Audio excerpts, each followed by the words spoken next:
नमस्ते, आप सभी का स्वागत है मेरे इस चैनल में चिराग एस्ट्रोलॉजी। और हम केतु का ट्रांजिट देख रहे हैं। वृश्चिक राशि और वृश्चिक लग्न वालों के लिए कैसा रहेगा। वृश्चिक यानी अगर आपकी कुंडली में 8 नंबर लिखा है और वहां पर चंद्रमा है तो आपकी राशि वृश्चिक है, और वृश्चिक यानी स्कॉर्पियो।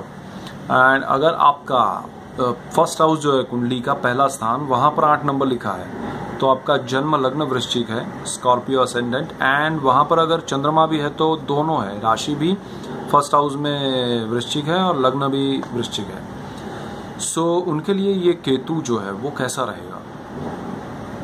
केतु देखिए, अभी जहां आपकी कुंडली में 11 नंबर लिखा है वहां पर चल रहा है, और वहां से वो 10 नंबर लिखा है वहां पर आएगा।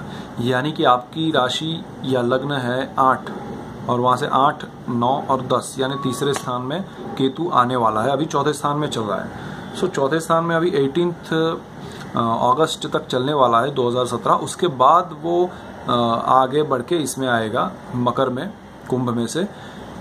अब ये स्पष्ट रूप से आ रहा है सितंबर फर्स्ट वीक में, लेकिन ट्रांजिट अभी कर रहा है। सो उसके इफेक्ट्स जो हैं वो आपको बहुत सारे मिलने वाले हैं, क्योंकि काफ़ी समय से आप स्ट्रेस में हो।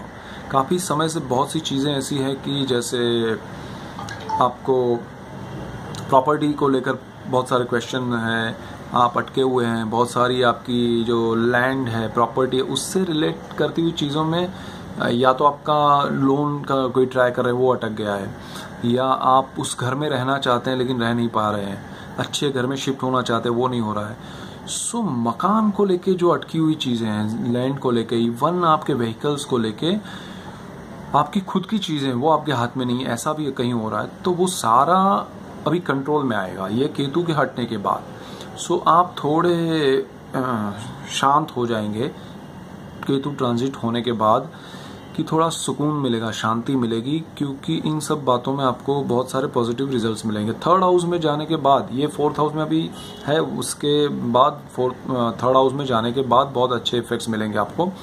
और उसमें भी थर्ड हाउस में एक चीज़ क्या होगी कि आपके जो नए साहस है, नए पराक्रम है, आप कुछ नया प्लानिंग कर रहे हैं काफ़ी टाइम से तो उसमें थोड़ा रुकिएगा, ज़रूरी है।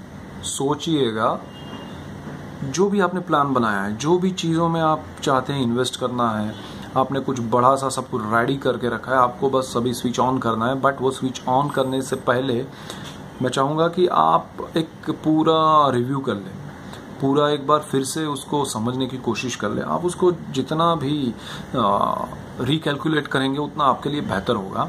और केतु के इस ट्रांजिट में थर्ड हाउस में आप मनी इन्वेस्टमेंट जो है वो थोड़ा, जितना अभी आप सोच रहे हैं उससे मोर देन 50% कम कर दीजिएगा।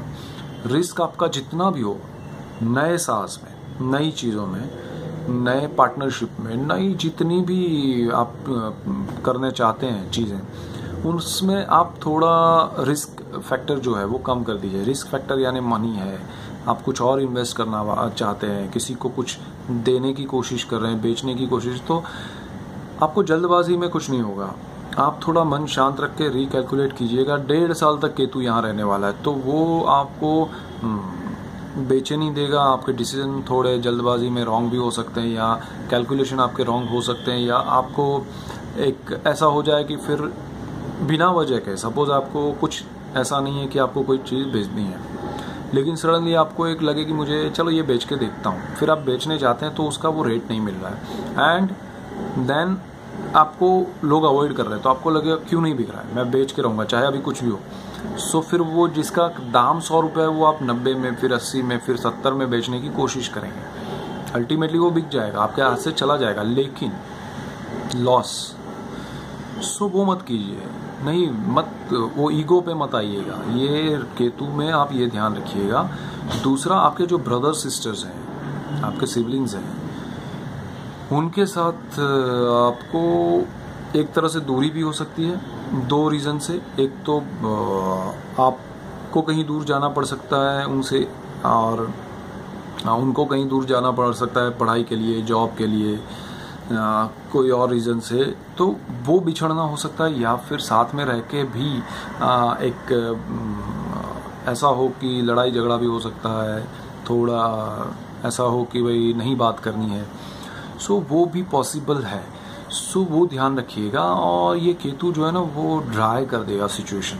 सो ये सिचुएशन आपके लिए परमानेंट नहीं हो जाए वो ध्यान आपको रखना है, वरना आपको लगेगा कि 1.5 साल बाद कि ये क्यों हुआ, कैसे हुआ, मैं तो चाहता नहीं था, मैं तो ये नहीं सोच रही थी। ये आपको थोड़ा मेंटल स्ट्रेस देगा after Ketu transit from this मकर राशि में से कैप्रिकॉर्न से निकल जाएगा, और जब वो आगे बढ़ जाएगा तब की मैं बात कर रहा हूँ। तो ये 1.5 साल के बाद आपको रियलाइज होगा।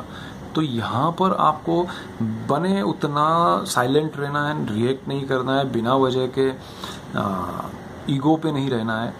दूसरा, आप बिल्कुल सामने राहु है, 9th हाउस में राहु थोड़ा अच्छा होता है, सो आपका वो हाउस अच्छा है। चंद्रमा देखिए वृश्चिक में नीच का होता है, सो ये चंद्र जो है ना वो आपको नेगेटिव थॉट्स ज़्यादा देगा, आपकी ऊर्जा जो है वो नकारात्मक ज़्यादा रहेगी। इसीलिए ये नेगेटिविटी को केतु सामने लोगों तक पहुंचाएगा, जॉब में है, फैमिली में, फ्रेंड्स में।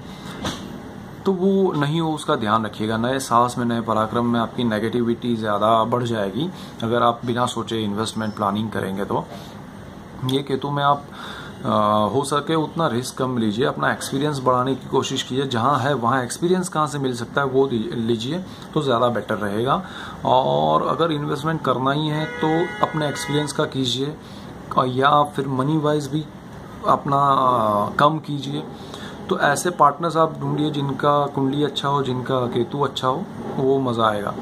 So that's it, keep watching Chirag astrology. Thank you for watching. और धनु के लिए हम कल देखेंगे। God bless you.